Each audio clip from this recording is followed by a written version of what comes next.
বিসমিল্লাহির রহমানির রহিম। প্রিয় সহকর্মীবৃন্দ, আসসালামু আলাইকুম। আজ দীর্ঘ 6 বৎসর পর আপনারা আবার একসাথে ফ্যাসিস্ট মুক্ত বাংলাদেশে একত্রিত হতে পেরেছেন। সেই জন্য আল্লাহর কাছে হাজার শুকরিয়া আদায় করছি। দীর্ঘ ফ্যাসিবাদী বিরোধী সংগ্রামে যারা শহীদ হয়েছেন এবং সম্প্রতি জুলাই আগস্টের ফ্যাসিবাদী শাসকদের নির্মম ভয়াবহ দমন নীতির কারণে গণহত্যায় যারা শহীদ হয়েছেন তাদের প্রতি আমি শ্রদ্ধা জানাচ্ছি। যারা আহত হয়েছেন তাদের প্রতি জানাচ্ছি আন্তরিক সমবেদনা। আমি চিকিৎসার কারণে যুক্তরাজ্যে অবস্থান করলেও আমি সব সময় আপনাদের পাশেই আছি। দীর্ঘ 15 বছর গণতন্ত্রের জন্য, আমার মুক্তির জন্য আপনারা যে নিরন্তর সংগ্রাম করেছেন এবং আমাদের অসংখ্য সহকর্মী প্রাণ দিয়েছেন, জুলুম নির্যাতনের শিকার হয়েছেন এবং প্রায় 1.25 লক্ষ মিথ্যা মামলায় জর্জরিত হয়েছে, এখন আদালতের বারান্দায় ন্যায় বিচারের জন্য ঘুরে বেড়াচ্ছেন। আপনাদের এ ত্যাগ শুধু দল নয়, জাতি চিরকাল স্মরণ রাখবে। দেশ আজ এক সংকটময় সময় অতিক্রম করছে।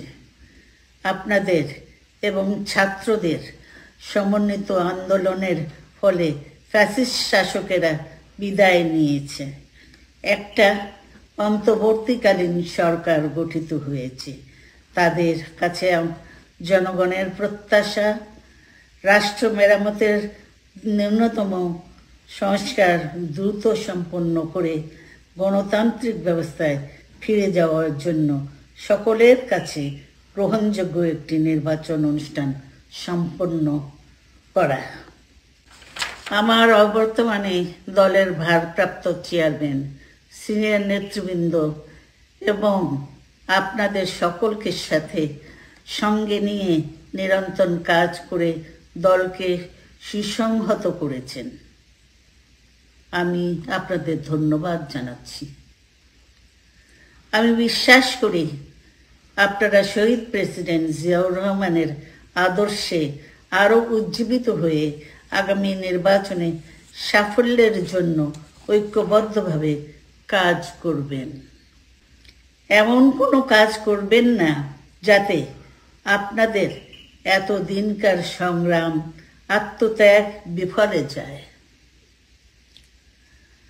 আমাদের সব সময় শহীদ প্রেসিডেন্ট জিয়াউর রহমানের সেই উক্তি মনে রাখা দরকার, ব্যক্তির চেয়ে দল বড়, দলের চেয়ে দেশ।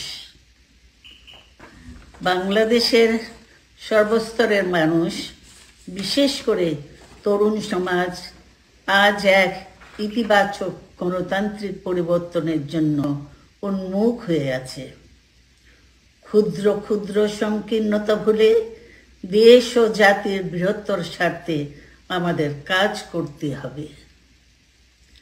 এখনো ফ্যাসিস্টদের দোসররা এবং বাংলাদেশের শত্রুরা গণ অভ্যুত্থানের মাধ্যমে প্রাপ্ত অর্জনকে নস্যাৎ করার জন্য গভীর চক্রান্তে লিপ্ত রয়েছে। ইস্পাত কঠিন ঐক্যের মাধ্যমে জনগণকে সঙ্গে নিয়ে এবং চক্রান্তকে ব্যর্থ করে দিতে হবে। গণতান্ত্রিক বাংলাদেশ বিনির্মাণের জন্য আমাদের সকলকে একযোগে কাজ করতে হবে। আসুন আমরা আগামী দিনগুলোতে শহীদ জিয়াউর রহমানের স্বপ্নের আধুনিক, সমৃদ্ধ ও গণতান্ত্রিক বাংলাদেশ বিনির্মাণের জন্য আমাদের সর্বশক্তি নিয়োগ করি এবং এত ত্যাগের বিনিময়ে প্রাপ্ত এই অর্জনকে সুসংগত এবং ঐক্যকে আরও বেগবান করি।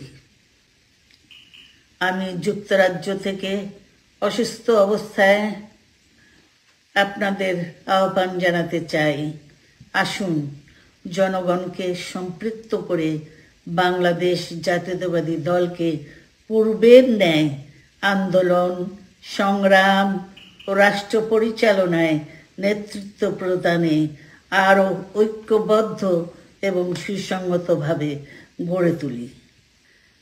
আপনাদের মাধ্যমে ছাত্র, যুবক সহ দেশবাসীর কাছে আহ্বান রাখতে চাই, আসুন প্রতিহিংসা, প্রতিশোধ নয়, পারস্পরিক ভালোবাসা ও ভ্রাতৃত্বের মাধ্যমে আমরা সকলে মিলে আমাদের প্রিয় মাতৃভূমিকে, বাংলাদেশকে সত্যিকার অর্থেই একটি বাসযোগ্য, উন্নত ও গণতান্ত্রিক রাষ্ট্রে পরিণত করি।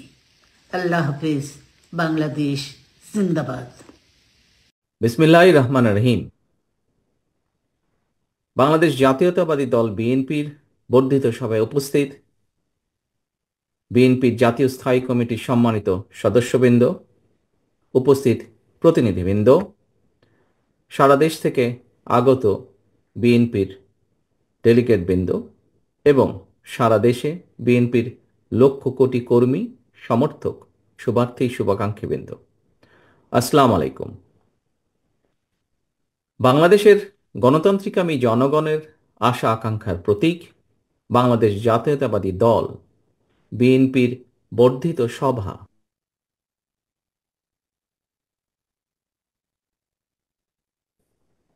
বিএনপির সর্বশেষ বর্ধিত সভা অনুষ্ঠিত হয়েছিল 2018 সালের 4 ফেব্রুয়ারি। সেই অনুষ্ঠানে প্রধান অতিথি ছিলেন mother of democracy Begum Khaleda Zia. ফ্যাসিবাদী শাসনকালে এরপর আর বিএনপির বর্ধিত সভা কিংবা কাউন্সিল অনুষ্ঠান করা সম্ভব হয়নি। চিকিৎসাধীন থাকায় দেশনেত্রী বেগম খালেদা জিয়া আজকের এই গুরুত্বপূর্ণ সভায় উপস্থিত থাকতে পারেননি। তবে তিনি এই সভার সাফল্য কামনা করেছেন। তিনি আপনাদের কাছে দোয়া চেয়েছেন। প্রিয় সহকর্মীবৃন্দ, দেশনেত্রীর শারীরিক সুস্থতার জন্য আমরা আল্লাহর দরবারে দোয়া কামনা করছি। এই মানুষটির সম্মোহনী ব্যক্তিত্ব আর সুদক্ষ নেতৃত্বে বিএনপিকে পৌঁছে দিয়েছিল সারা দেশের প্রতিটি গ্রামে, প্রতিটি ঘরে। আজকের এই বর্ধিত সভার শুরুতেই আমি বিএনপির প্রতিষ্ঠাতা, স্বাধীনতার ঘোষক শহীদ রাষ্ট্রপতি জিয়াউর রহমানকে শ্রদ্ধার সাথে স্মরণ করতে চাই। তিনি একদলীয় অভিশপ্ত বাকশালের অন্ধকারচ্ছন্ন বাংলাদেশে জ্বালিয়েছিলেন গণতন্ত্রের আলো। মরহুম শেখ মুজিবুর রহমানের নিষিদ্ধ করা সকল রাজনৈতিক দলগুলোকে বাংলাদেশে রাজনীতি করার সুযোগ করে দিয়েছিলেন শহীদ জিয়া।